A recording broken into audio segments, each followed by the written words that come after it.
अस्सलामुअलैकुम प्यारे दोस्तों, उम्मीद है आप सब खैरियत से होंगे। हम रोज़ आपके लिए नए रिश्ते लेकर आते हैं।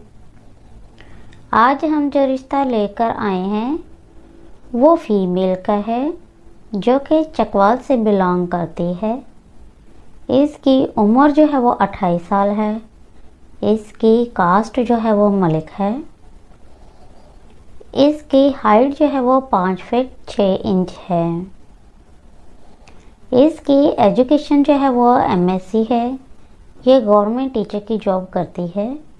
इसका कलर बहुत ही फेयर है, स्मार्ट है, गुड लुकिंग है।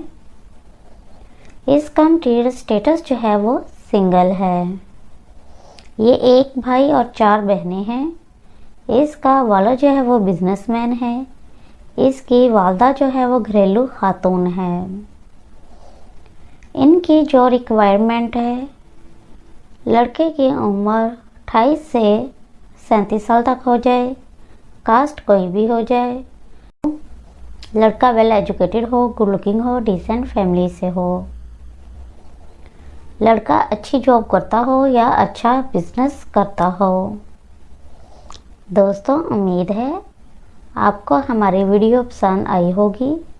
दोस्तों, अगर आपको हमारी वीडियो पसंद आई है तो हमारे चैनल को ज़रूर सब्सक्राइब करें, ताकि हर नए आने वाले रिश्ते की इन्फॉर्मेशन बआसानी आपको मिलती रहे। वीडियो देखने का बहुत बहुत शुक्रिया। अल्लाह हाफिज़।